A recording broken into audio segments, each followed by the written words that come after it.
que habitam a Terra, no geral, têm preferido encarar o trabalho como castigo e não como bênção, não tendo superado, no seu inconsciente, o atavismo consubstanciado na lenda da expulsão de Adão e Eva do paraíso, quando Deus teria afirmado que teriam que ganhar o pão de cada dia com o suor do próprio rosto. Eis o embasamento da condenação. Mas a lenda foi divulgada no período da primeira revelação e, de lá até hoje, já se passaram alguns milênios, enquanto que a própria ciência materialista comprovou a utilidade do trabalho na sustentação da saúde física e mental. No Livro dos Espíritos, no capítulo das leis morais, aparece a lei do trabalho como uma das regras divinas aplicáveis a toda a criação. Quantas pessoas há, todavia, que procuram isentar-se de qualquer trabalho? Seu número conta-se aos milhões, numa população de 7 bilhões.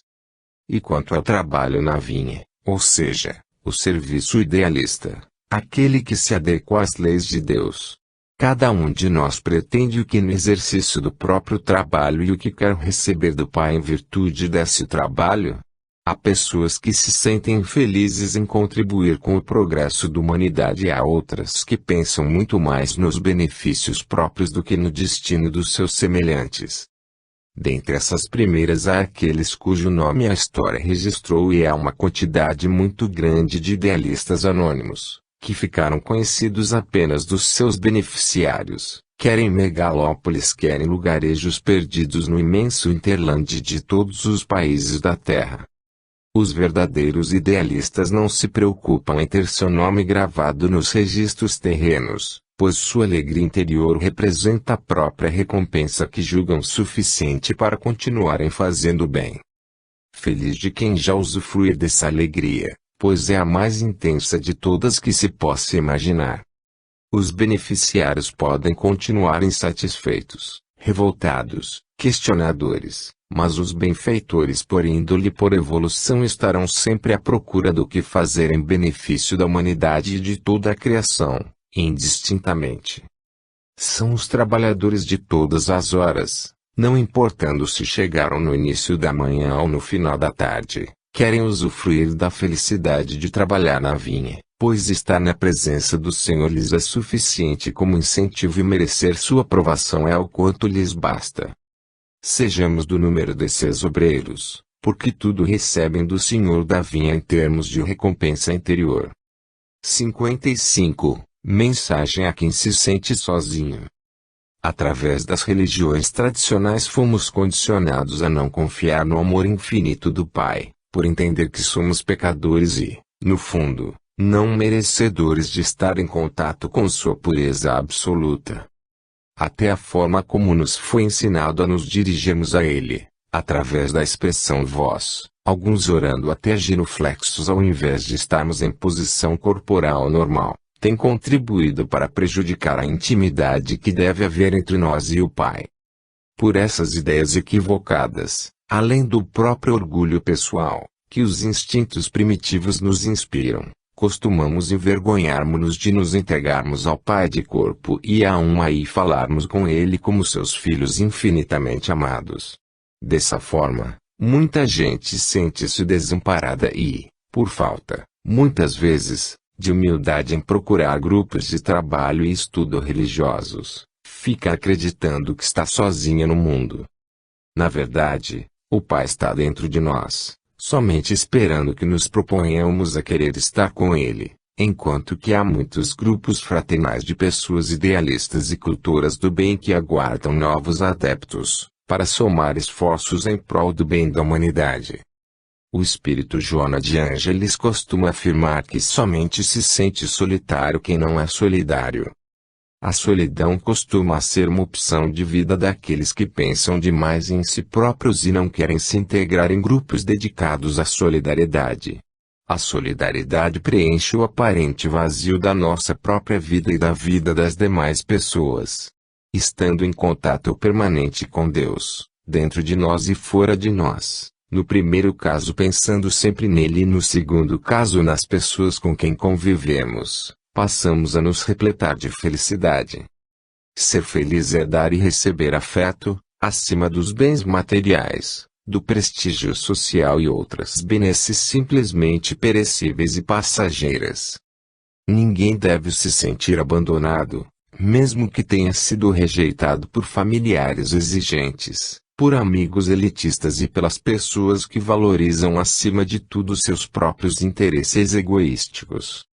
Há amigos desconhecidos à espera do nosso abraço e da nossa convivência. Ninguém foi criado por Deus para ser infeliz ou subaproveitado. Por mais pobre que sejamos, temos nossas mãos e nosso afeto para doar. Por mais doente que estejamos, o pensamento é uma força inigualável. Por mais equívocos que tenhamos cometido, o recomeço sempre é possível. Por menos instrução formal que nos caracterize, trazemos a semente da sabedoria, que se desenvolve com a superação dos defeitos morais. Jamais nos sintamos sozinhos, pois, no mínimo, estamos com Deus dentro de nós, o que representa o máximo das concessões divinas. 56. A quem muito é dado, muito será pedido. Quando se afirma a quem muito é dado, muito será pedido, normalmente pretende-se alertar as pessoas para que cumpram seus deveres, sendo tidas como mais responsáveis perante a justiça divina e a própria consciência aquelas que detêm maior quantidade de conhecimento das leis divinas. A responsabilidade de cada um, na verdade, é medida pela sua sintonia com Deus. Assim é que Jesus, modelo de perfeição para os habitantes da Terra, é detentor de uma responsabilidade inimaginável para nós, que estamos bilhões de anos abaixo em termos de evolução. Analisar as atitudes alheias representa uma temeridade, pois não temos condições de aquilatar o grau evolutivo das demais pessoas. Aliás, não conhecemos perfeitamente nem a nós próprios. O Espírito Emmanuel dizia que qualquer adepto que tem uma semana de evangelho já pode realizar alguma coisa, significando que o adiamento das realizações no bem não se justificam. Quanto a nós mesmos, podemos ter certeza de que quanto mais vamos conhecendo as leis divinas, que se nos revelam pelo estudo das obras especializadas e pelas revelações através da mediunidade nossa ou alheia, aumenta nosso compromisso de enxergar em todas as criaturas nossos irmãos e irmãs em humanidade e agir conforme essa noção. As justificativas que antes utilizávamos para deixar de servir, mantermos-nos frios diante dos sofrimentos alheios e outras formas de escapismo não mais aplacarão a nossa consciência, que se torna inexorável. O acréscimo de deveres não significa um peso a mais para nossa existência, mas sim a libertação gradativa das amarras do primitivismo, que nos caracterizava. Feliz é quem se liberta da ignorância, conhecendo a verdade, e aplica no seu dia a dia, em todas as circunstâncias da vida. Até por pensamento podemos fazer o bem a nós próprios e aos outros.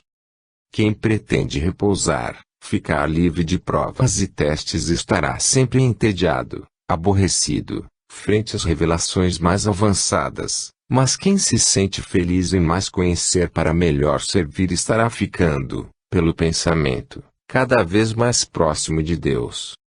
Há pessoas tão evoluídas que cada minuto de sua vida significa uma verdadeira bênção mesmo quando estão em silêncio, pois sua alma vibra amor, enquanto que há outras pessoas, ainda apegadas aos interesses puramente pessoais, que passam os dias e os anos inutilmente ou até semeando nocividades.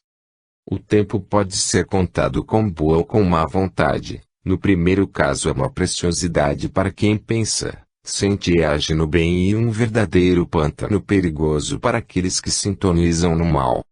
Alertemo-nos quanto ao que estamos fazendo da nossa vida. 57. A maior felicidade. Até há pouco tempo atrás os pais e mães terrenos primavam pelo autoritarismo em relação aos seus filhos, e, na verdade, ainda hoje, há muitos pais e mães que assim procedem na educação dos filhos e na convivência com eles. Acreditam que educar é fazê-los cumprir suas ordens, muitas delas absurdas e infelicitadoras. Quanto a Deus, A maioria das pessoas traz dentro do próprio psiquismo a noção atávica do Deus justiceiro da pregação mosaica, apesar de Jesus ter falado no Pai de amor. A doutrina espírita, nesse ponto, mesmo depois de já passado um século e meio da codificação kardeciana, não conseguiu ainda desenraizar, de verdade, de muitos de nós essa noção equivocada do Deus de Abraão e de Jacó e substituí-lo pelo Pai Celestial, que nos ama infinitamente pela ideia de que todas as provas a que nos submete e as exigências que nos impõe visam nosso progresso intelecto-moral, para que nos tornemos cada vez mais perfeitos e, portanto, felizes. Guardamos enraizados na nossa mente os conceitos do passado multimilenar de distanciamento em relação ao Pai e custamos a introjetar a noção de que nosso contato com o Divino Genitor só depende da nossa própria vontade de procurá-lo pela linha invisível mas inquebrantável do pensamento. Somos bem aquele filho pródigo que protela o momento de voltar para a casa paterna e prefere concentrar-se nos desperdícios da própria saúde e do tempo, enganando-se com as fantasias que busca em terras distantes. O pensamento é o canal seguro entre nós, criaturas, e o Pai Criador e sustentáculo de tudo o que existe. Basta pensar nele que o bem-estar interior passe a habitar em nós, em qualquer situação que seja. A própria ciência materialista do mundo terreno detectou que nosso cérebro irradia uma luminosidade diferente quando pensamos em Deus ou lhe pronunciamos o nome. Na verdade, a maior felicidade que desfrutamos é de ser seus filhos, mas, ainda, no geral, não nos demos conta desse privilégio inigualável. Corremos de um lado para outro atrás de quinquilharias e fantasias materiais e nos esquecemos desse dom maior de que nosso Pai é, nada mais, nada menos, o próprio Criador do universo ilimitado, todo-poderoso, infinito em todas as suas virtudes, que nos ama com toda a potência do seu pensamento. O que pode ser mais consolador que essa constatação? Qual poder, prestígio, benefício ou vantagem poderemos querer maiores e mais compensadores que esses? Pensemos em todas as consequências que essa verdade nos proporciona e constataremos que só nos deixamos envolver pela tristeza, pelo desânimo, pelos vícios e defeitos morais por não assumirmos nossa qualidade de filhos do Pai Celestial. O filho pródigo, quando cai em si e retorna à convivência do Pai, encontra a felicidade total e não mais experimenta nenhum contratempo superior às suas forças na vida diária na sua herdade maravilhosa, onde os filhos desfrutam, a cada minuto, da sua presença consoladora. Não estamos um segundo que seja sem o privilégio da vinculação com o Pai, a não ser que assim o queiramos, distanciando-nos do seu pensamento. Infelizmente, somente depois de muita peregrinação pelas terras estranhas da ingratidão e da incompreensão, a maioria de nós cai em si e procura o Pai e, nesse momento, nosso coração se enche de felicidade, que se traduz nas lágrimas sinceras que nos lavam a alma e nos reconciliam com aquele que nos aguarda sempre. Por mais que as adversidades e as dificuldades nos visitem, tenhamos sempre em mente que não há nenhuma criatura, da mais diminuta e aparentemente insignificantes aos seres mais perfeitos, que esteja esquecida pelo seu Criador e sustentáculo. Usufruamos do privilégio de ser filhos de Deus e o tenhamos sempre na mente, agradecendo-lhe o dom da vida, atrás do qual vêm todos os demais, que, na verdade, são muito pequenos perto desse muito maior, que é tê-lo como Pai, que nos destina à perfeição. Sintonizemos sempre o pensamento nele e deixemos fluir essa corrente de amor que nos une a ele de forma ininterrupta, se assim o desejarmos. 58. As marcas de Deus. Quando Jesus falou, "Eu e o Pai somos um", e Paulo de Tarso disse, "Não sou eu mais quem vive, mas o Cristo é que vive em mim", ficou subentendido que os menos evoluídos necessitam da energia fecundante dos mais evoluídos. Ama, a iluminada guru indiana, afirmou que o discípulo só se desenvolve quando encontra seu guru, e a médium Ivone do Amaral Pereira aconselhava os médiums a criar a maior sintonia possível com seus respectivos guias espiritual. Chegados à fase atual de informações sobre Deus, através das 3 revelações, Moisés e os profetas, Jesus e seus discípulos e os espíritos que orientaram Allan Kardec e aqueles que redigiram as obras complementares, não temos mais dúvidas de que somos filhos do Pai Celestial e que devemos nos integrar a Ele através do pensamento e das realizações práticas de fraternidade universal. Não faz mais sentido imaginarmos um Pai distante, mas sim presente dentro de nós e em tudo que nos diz respeito. Por uma questão de desinformação, achávamos que deveríamos nos ajoelhar e repetir frases feitas para nos dirigirmos a Deus, como se Ele necessitasse de palavras sacramentais e posturas exteriores para se dignar ouvir-nos e amar-nos. Deus quer apenas que derrubemos as barreiras internas do nosso orgulho para fecundar a semente que Ele plantou em nossa intimidade psíquica quando nos criou.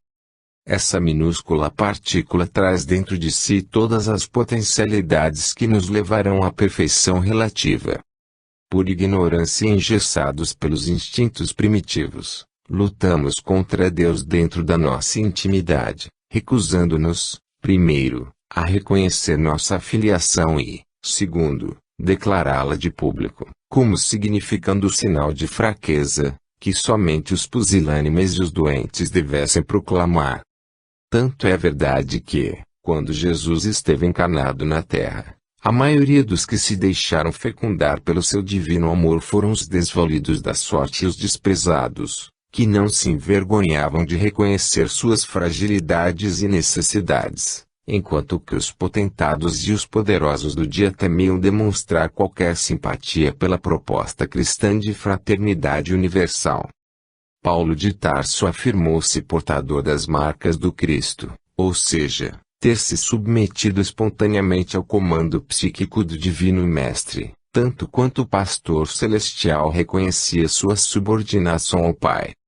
Se tomarmos a iniciativa de reconhecermos, dentro de nós próprios, nossa felicidade de sermos filhos de Deus e declararmos publicamente, principalmente através das atitudes moralmente elevadas, nossa reverência às leis divinas, não teremos mais medo do que quer que venha nos suceder, nem nos deixaremos iludir com as fantasias da vaidade, do orgulho e do egoísmo.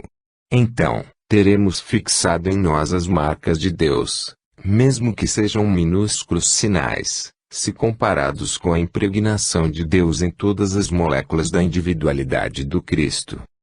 As doenças, os altos e baixos da vida, a desencarnação e tudo mais não nos abalará, pois nunca nos sentiremos sozinhos e desamparados, pois teremos presente dentro de nós o próprio Pai Celestial. Essa é a maior conquista do ser humano em qualquer lugar do universo. Façamos esforços para compreender essa realidade e implantá-la no nosso íntimo. Depois dessa conquista, tudo mais ficará muito mais fácil, como mero resultado da escalada evolutiva, que ocorre em progressão geométrica a partir de determinado ponto, ou seja, quando já começamos a compreender o amor e a justiça de Deus. Espíritas, conscientizemo-nos. 59. O sexto sentido. Como se sabe, os 5 sentidos do nosso corpo físico são muito pobres. A língua se responsabiliza pelo gosto, a pele pelo tato, os ouvidos pela audição, os olhos pela visão e as narinas pelo olfato, porque a ciência materialista nos classifica como animais racionais. O grande cientista Charles Richet, 1850-1935, pesquisou o sexto sentido durante mais de 40 anos, conforme diz a orientadora espiritual Joana de Ângeles, no seu livro A Psicologia da Gratidão, psicografado por Divaldo Pereira Franco. Esse sentido, conforme diz a autora espiritual, é, nada mais nada menos, do que a mediunidade, que se caracteriza por peculiaridades das células cerebrais responsáveis por determinadas funções. Assim é que algumas pessoas são clarividentes, outras clareaudientes, psicógrafas, psicofônicas etc. Sabe-se que todo mundo tem pelo menos um mínimo de mediunidade, como disse Allan Kardec, pois seria inconcebível, no estágio evolutivo dos homens e mulheres medianos da Terra, um só que possa contar apenas com os precários 5 sentidos, uma vez que essa fase de primitivismo já foi ultrapassada há alguns milhares de anos. Todavia, é lamentável o desinteresse de muitos estudiosos do psiquismo humano, o fato de não concluírem estar lidando diretamente com o espírito e sim com o ente indefinido que chamam de mente. A maior ou menor percepção do espírito enquanto encarnado se traduz na sua mediunidade mais ou menos desenvolvida. Assim é que, por exemplo, Francisco Cândido Xavier tinha uma percepção imensamente superior às pessoas comuns, podendo se comparar, em percepção, quase a um espírito superior desencarnado. A tendência é cada espírito ir adquirindo maior acuidade espiritual, mesmo quando encarnado, ficando os outros 5 sentidos, encarregados apenas das tarefas rotineiras da vida terrena. O médium voltado para o bem supera as barreiras do corpo físico e entra em contato mais ou menos intenso com seus orientadores espirituais. A intuição, por exemplo, que é a faculdade mais comum, chega a graus elevados em muitas pessoas. A notável médium Ivone do Amaral Pereira, quando encarnada, dizia que uma das conquistas mais importantes para qualquer médium seria afinar-se com seu respectivo guia espiritual. Não devemos menosprezar esse dom, mas sim devemos exercê-lo em benefício das pessoas, nos centros espíritas, aperfeiçoando-se pelo estudo sistematizado nos grupos de estudo, porque os maiores beneficiados seremos nós mesmos. Afinal, trata-se de uma verdadeira bênção poder estar em sintonia mental com espíritos muito mais adiantados que nós, que são nossos orientadores invisíveis, que se fazem presentes no nosso dia a dia de atuação no bem.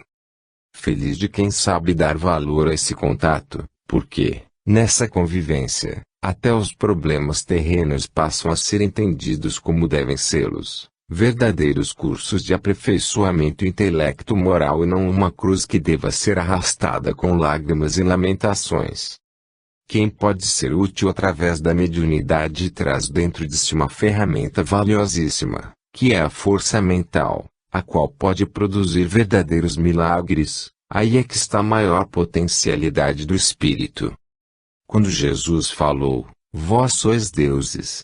Vós podeis fazer tudo o que eu faço e muito mais ainda, naturalmente estaria se referindo à força mental, ou seja, à mediunidade, pois ele mesmo atuava como médium, de Deus, daí, na certa, suas potencialidades praticamente absolutas.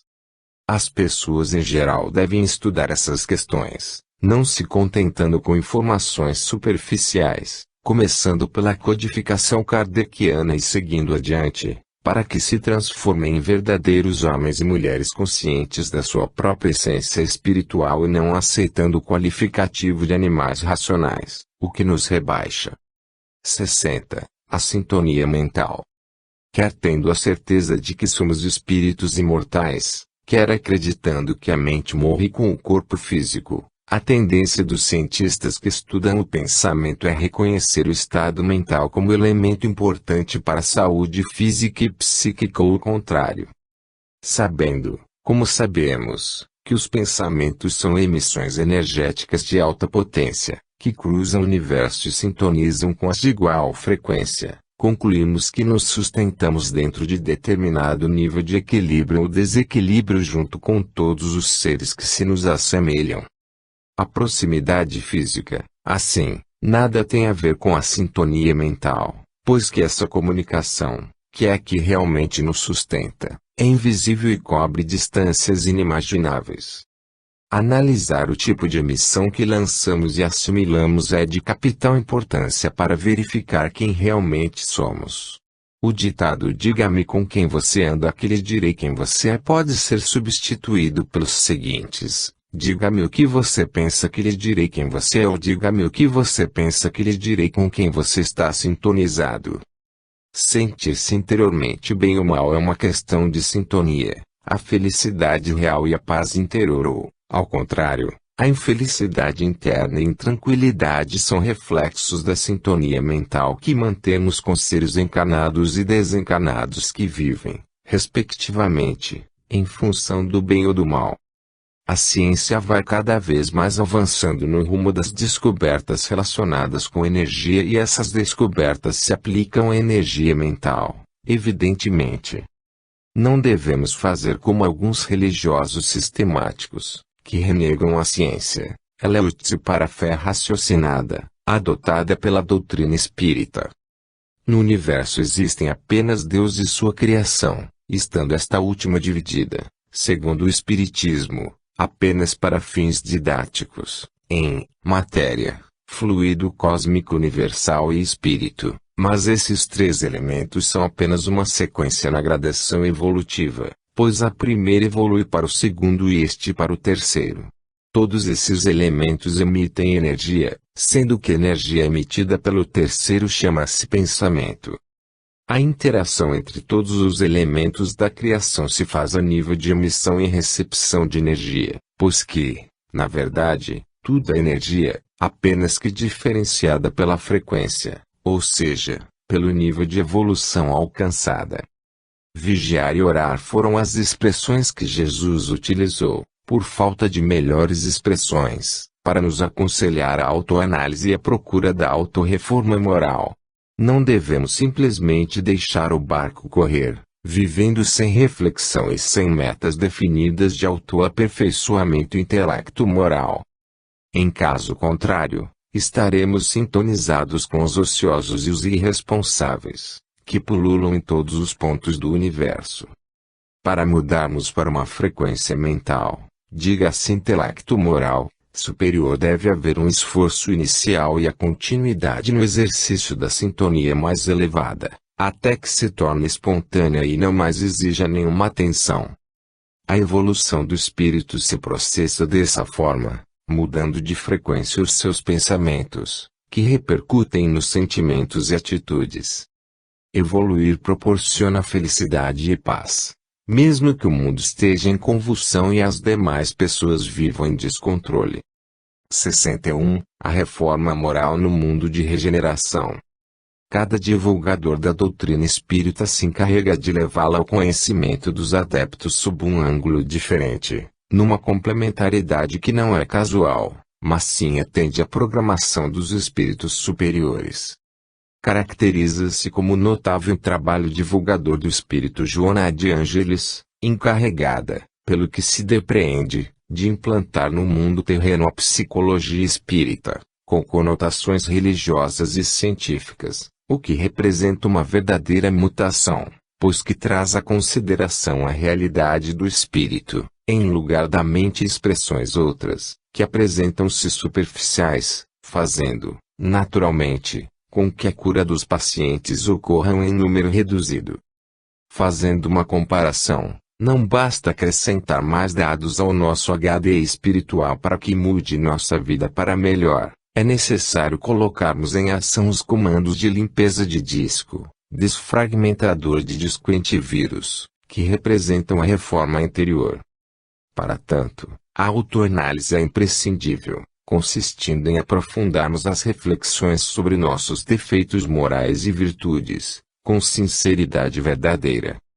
Se é verdade que Allan Kardec afirmou que fora da caridade não há salvação, também disse que conhece-se o verdadeiro espírita pelo esforço que faz para domar suas más tendências.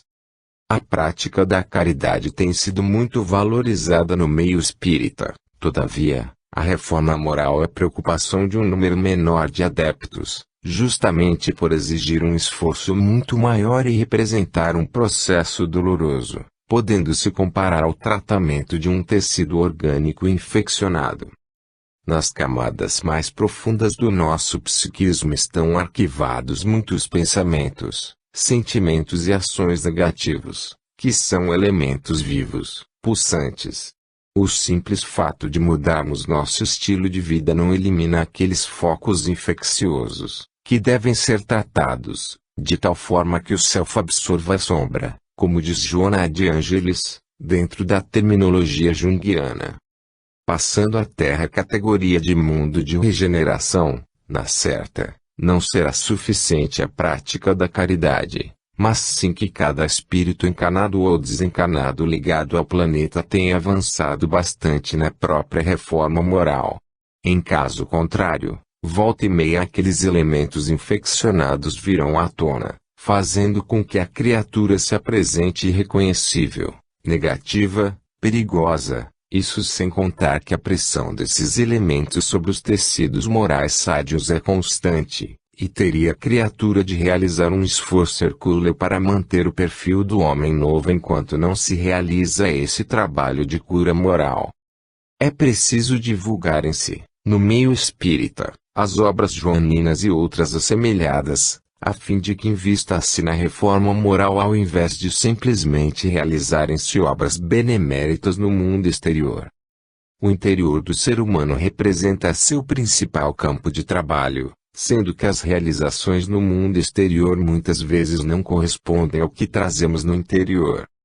O movimento espírita necessitava da contribuição joanina, havendo até antes dela uma lacuna significativa, que só teria condições de ser preenchida a partir do momento em que os próprios espíritas passaram a valorizar a psicologia, a qual, até há pouco tempo atrás, era pouco conhecida e pouco desenvolvida.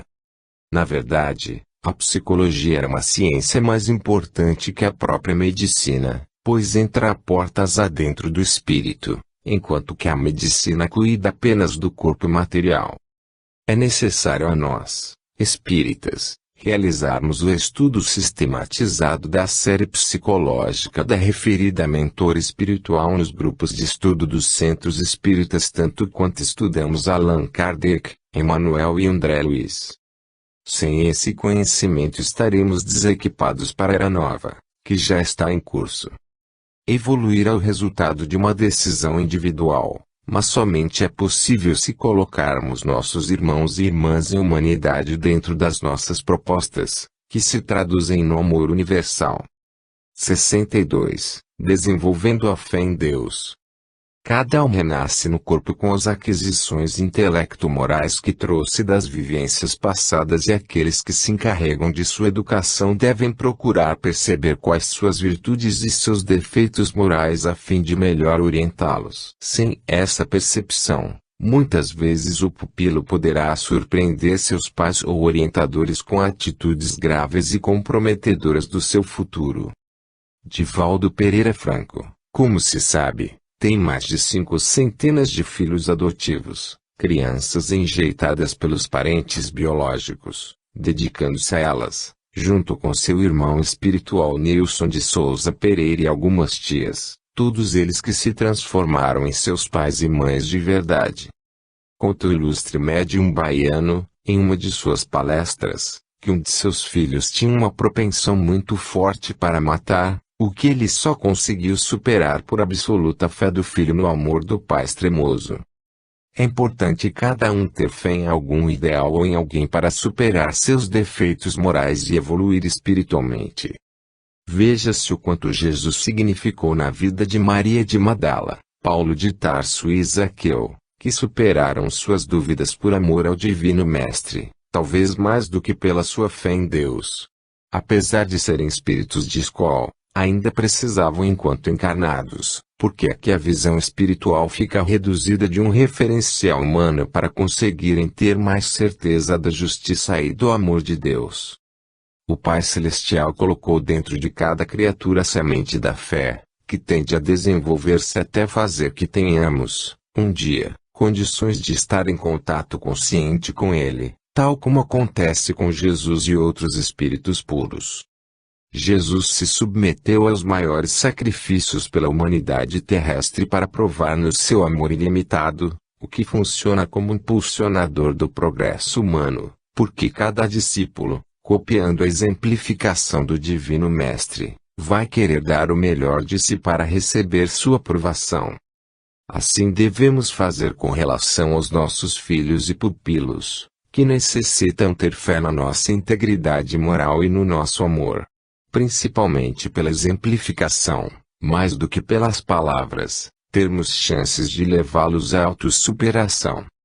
Todavia, se é verdade que acreditar em nós é importante, devemos encaminhá-los a ter fé em Jesus, de quem vão se aproximando pelo pensamento. Essas duas fés não dispensam a fé em Deus.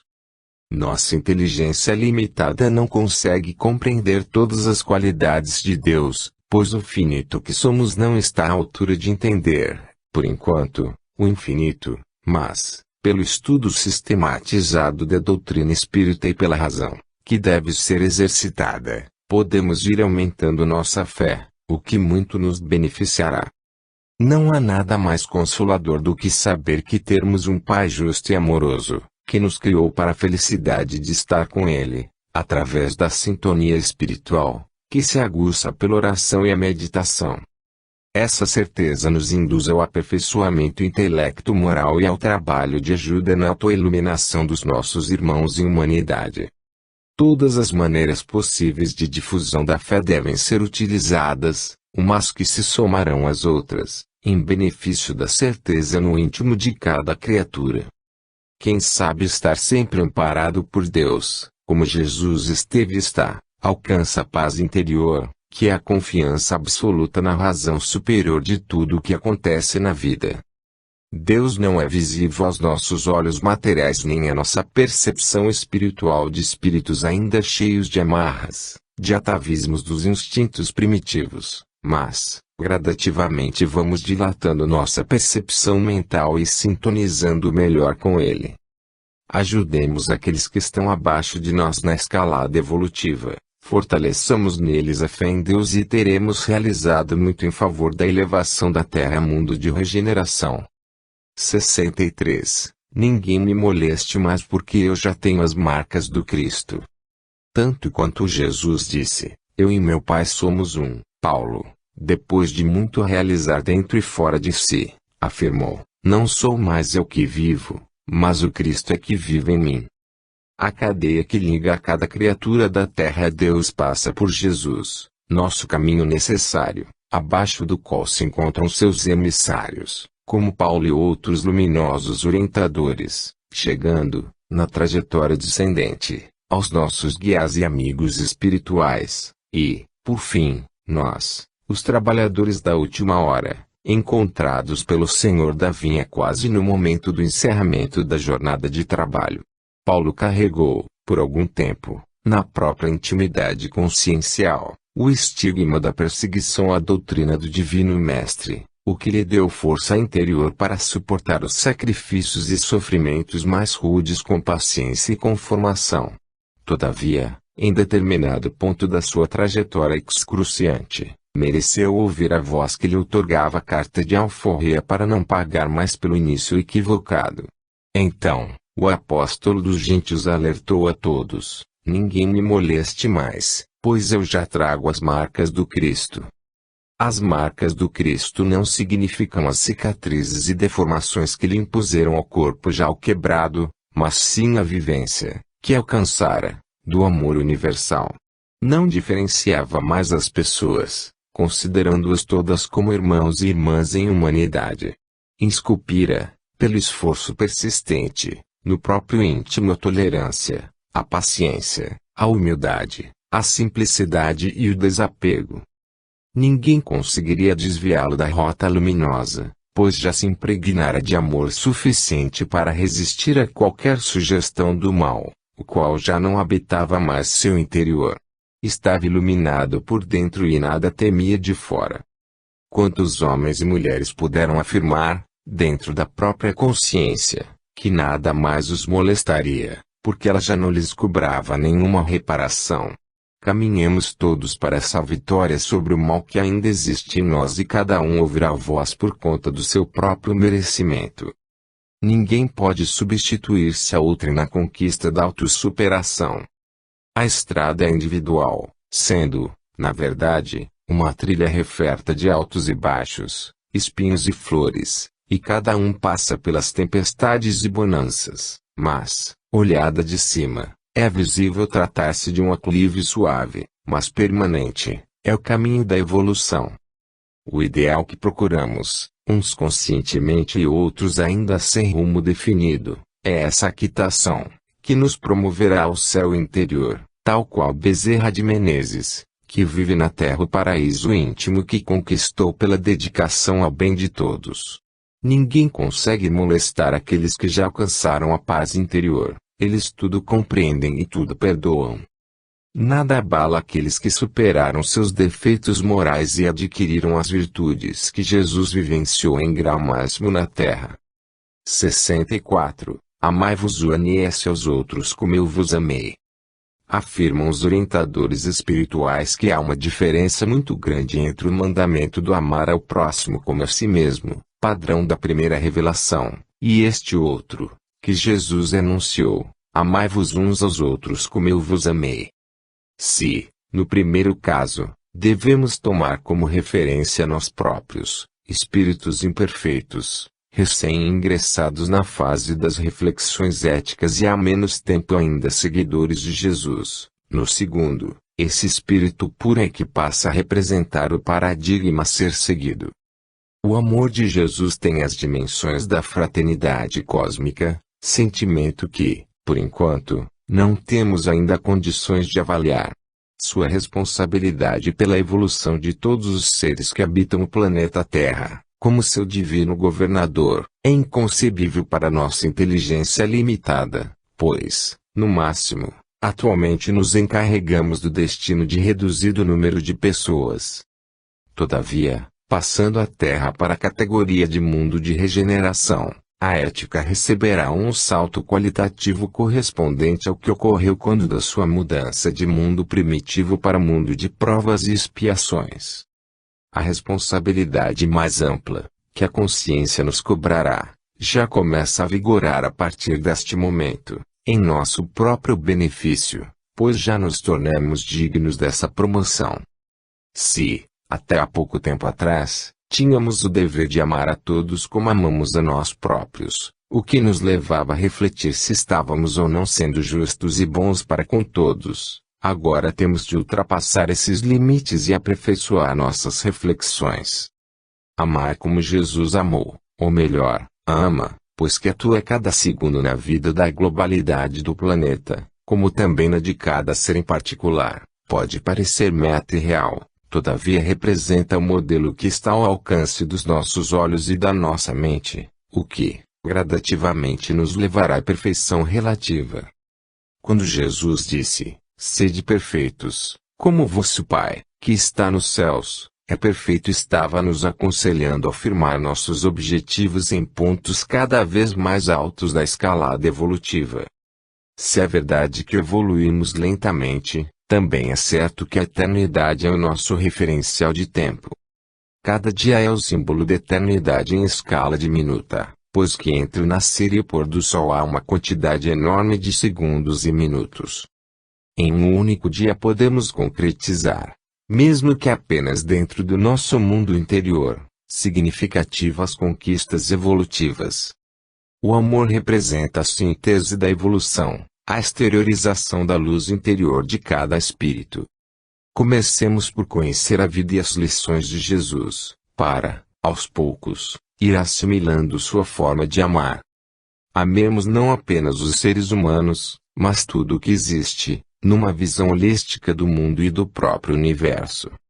Não devemos menosprezar nosso potencial de evoluir, porque a semente, que éramos no início, já se fez arbusto e, um dia, será uma árvore frondosa, que dará muitos frutos saborosos e sombra para os viajores que descansarão aos seus pés.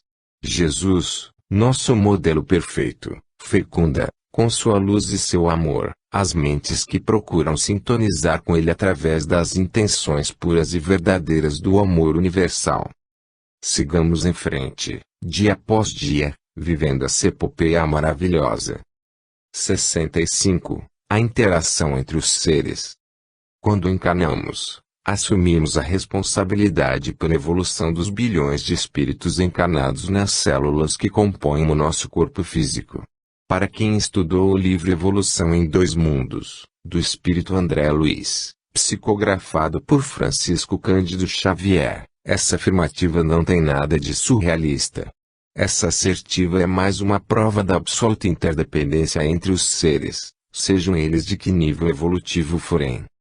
O próprio Jesus, divino governador do nosso planeta, mesmo sendo um espírito puro, cujo grau evolutivo sequer temos condições de aquilatar, prossegue na sua escalada ascensional, necessitando, para tanto, da convivência com seus pupilos, que somos os habitantes da Terra, desde os seres infinitesimais até o espírito mais adiantado que aqui vive, tanto quanto necessita do contato com espíritos mais adiantados que ele próprio. Assim determina a lei de Deus, que estabelece a fatalidade da união entre todas as criaturas, quer conscientes ou não dessa determinação divina. Quando se fala em ecologia, deve vir-nos à mente a ideia dessa irmandade universal, não representando nenhum favor ou tratamento adequado aos seres inferiores da escala evolutiva, mas um dever impostergável, digno dos espíritos conscientes que pretendemos ser.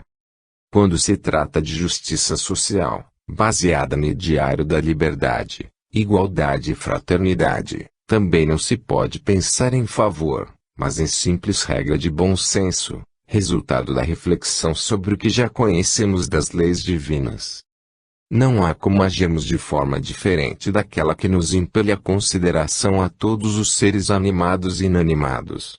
Francisco de Assis não era um sonhador, mas um profundo conhecedor da lei divina da igualdade, ciente de que, para o Criador, um filho não é mais querido que outro, quer seja ele uma simples bactéria, quer seja o espírito dirigente de uma nebulosa.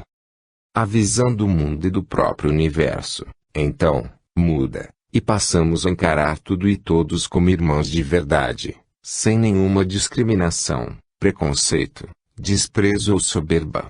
O egoísmo desaparece dos nossos corações e passamos a dividir o que chega às nossas mãos. A vaidade deixa de existir, pois não pretendemos uma evidência que não nos leva a lugar algum. Assim se processa a evolução espiritual, a qual impulsiona a evolução intelectual, pois as grandes verdades só chegam ao conhecimento daqueles que evoluem moralmente, pelo caminho do sexto sentido, ou seja, da mediunidade. O intelecto enferrujado pela descrença em Deus, pelo egoísmo, orgulho ou vaidade, gira em círculos concêntricos, enquanto que as virtudes propiciam a caminhada em espiral, esta que gera a evolução, pois se abre, abrangendo uma superfície cada vez mais ampla. Saiamos de dentro de nós mesmos e encontraremos a vida, representada por Jesus. Deixemos o isolamento e nos depararemos com Jesus, que é o caminho. Vamos de encontro a tudo e a todos e veremos Jesus face a face, que é a verdade. Refaçamos nossa tábua de valores, igualando tudo e todos e reavaliemos a nós próprios, deixando para trás o homem velho ou a mulher velha, que enxergava apenas a matéria e nada havia com os olhos do espírito. No período de mundo de regeneração não haverá mais espaço para a visão acanhada dos egoístas, orgulhosos ou vaidosos e somente aqueles que superaram esses vícios morais terão guarida. A verdade está estampada nas palavras e exemplos de Jesus. O caminho da evolução intelecto-moral e a vida é o futuro, pleno de realizações gloriosas em sua singeleza e no cumprimento dos nossos deveres cotidianos. Sigamos em frente, que a felicidade nos espera de braços abertos na pessoa e na convivência com cada ser que Deus colocou ao nosso alcance, desde os mais simples. 66. A parábola dos trabalhadores da última hora. Jesus, certa feita, narrou a parábola que ficou conhecida como a dos trabalhadores da última hora, tida como uma das de interpretação mais difícil. Todavia, utilizando a fé raciocinada, que a doutrina espírita nos recomenda, tentemos compreender o que o Divino Mestre quis nos ensinar. Segue abaixo o texto, conforme Mateus 21:16. O reino dos céus é semelhante a um pai de família que saiu de madrugada, a fim de assalariar trabalhadores para sua vinha. Tendo convencionado com os trabalhadores que pagariam 1 denário a cada um por dia, mandou-os para a vinha. Saiu de novo à 3ª hora do dia e, vendo outros que se conservavam na praça sem fazer coisa alguma, disse-lhes: Ide também vós outros para minha vinha e vos pagarei o que for razoável. Eles foram. Saiu novamente à hora 6ª e à hora 9ª do dia e fez o mesmo. Saindo mais uma vez à hora 10ª, encontrou ainda outros que estavam desocupados, aos quais disse: Por que permaneceis aí o dia inteiro sem trabalhar? Disseram eles, que ninguém nos assalariou. Ele então lhes disse: Ide vós também para minha vinha. Ao cair da tarde disse o dono da vinha àquele que cuidava dos seus negócios: Chama os trabalhadores e paga-lhes, começando pelos últimos e indo até os primeiros. Aproximando-se então os que só 10ª hora haviam chegado, receberam 1 denário cada um. Vindo a seu turno os que tinham sido encontrados em primeiro lugar, julgaram que iam receber mais, porém, receberam apenas 1 denário cada um. Recebendo-o, queixaram-se ao pai de família, dizendo: Estes últimos trabalharam apenas 1 hora e lhes dás tanto quanto a nós que suportamos o peso do dia e do calor. Mas, respondendo, disse o dono da vinha a um deles: Meu amigo, não te causo dano algum. Não convencionaste comigo receber 1 denário pelo teu dia?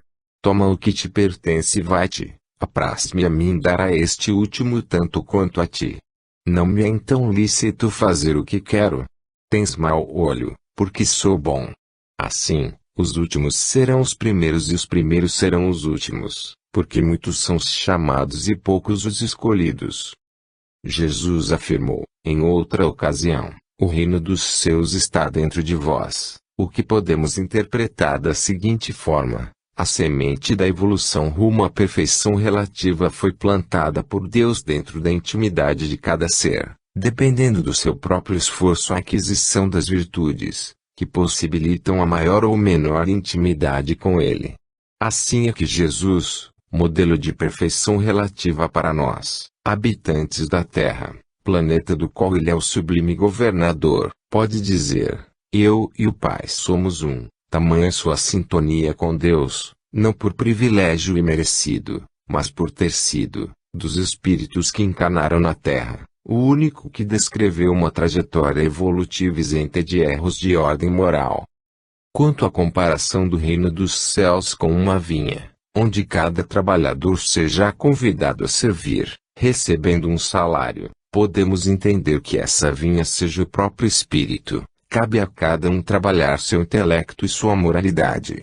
O salário é a própria evolução, que somente Deus tem condições de avaliar quanto cada um merece. Não é o tempo que é levado em conta, pois o tempo representa a mera convenção humana, para Deus não há tempo.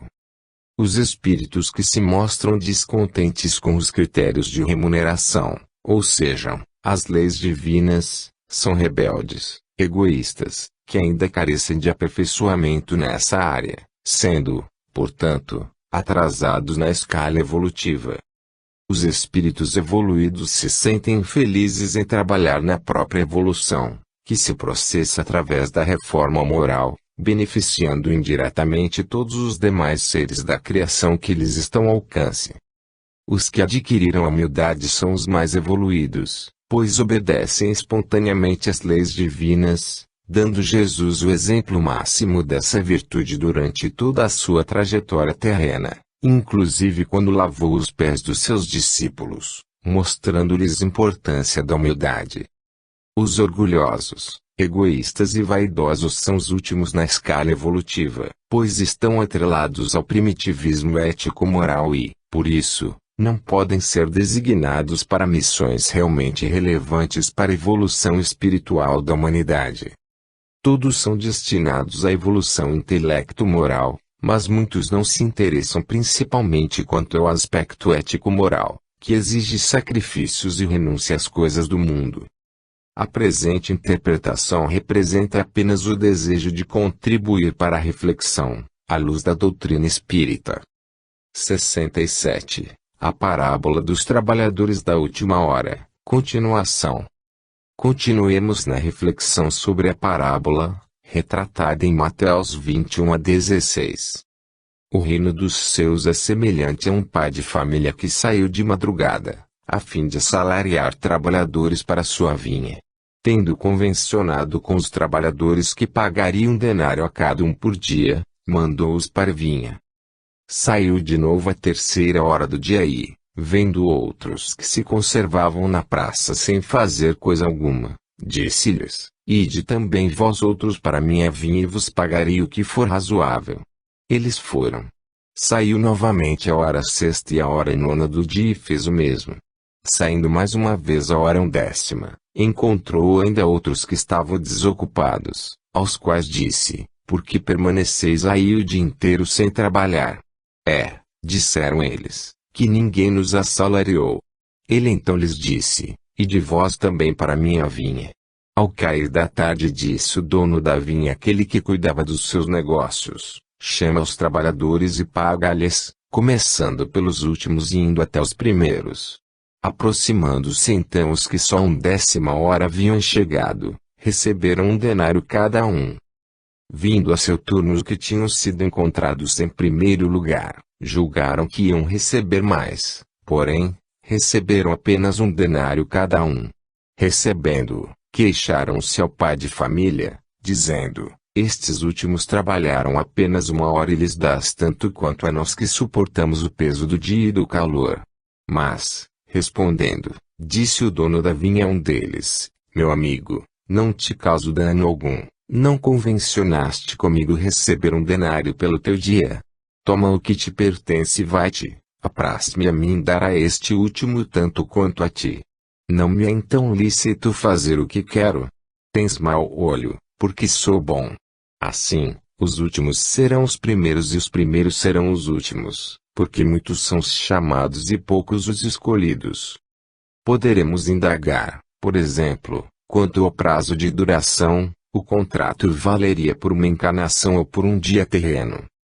Admitindo-se a primeira hipótese, pode-se prever uma tendência de grande parte dos obreiros em adiar o início das suas obrigações, aguardando primeiro, por exemplo, garantir a sobrevivência material, a constituição de uma família, etc., ficando o cumprimento da programação espiritual para uma idade mais avançada, podendo acontecer do trabalhador vivenciar toda a encarnação ocupado com os interesses materiais e terminá-la sem sequer ter começado o trabalho na vinha de Deus. Se, por outro lado, pensarmos que o contrato tem a validade de um dia terreno, a situação do trabalhador muda totalmente, pois, durante a jornada, terá de empenhar-se da melhor forma possível. No dia seguinte, poderá estar desempregado, ou seja, chamado pela desencarnação a prestar contas.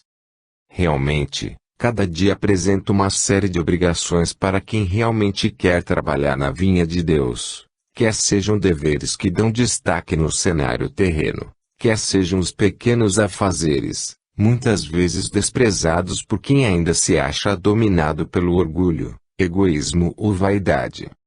Outra consideração que podemos fazer é quanto ao que cada operário é chamado a realizar, sendo que alguns aceitarão as tarefas que lhes forem designadas, enquanto que outros se recusarão, pretextando argumentos vários.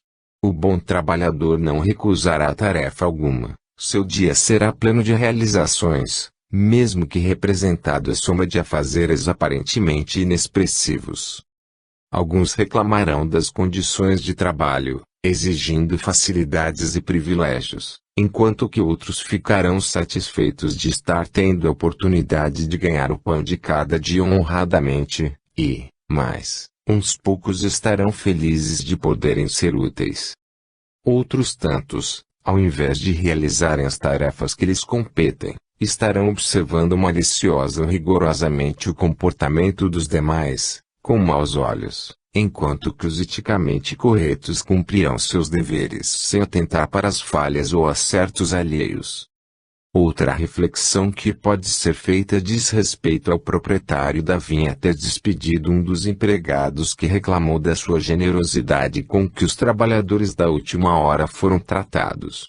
Esse empregado, na certa, teria, todavia, nova chance de voltar a trabalhar quando quisesse, pois Deus nunca deixa fechada a porta do recomeço aos seus filhos.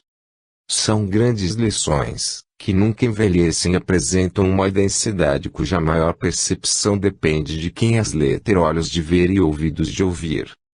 Quem já começou a investir na reforma interior enxerga em cada parábola muito mais profundidade do que aqueles que estão apegados às coisas materiais. A compreensão mais aprofundada depende do grau de sintonia com os espíritos superiores, que já começaram a trilhar a senda da autorreforma há muito mais tempo que nós, e nos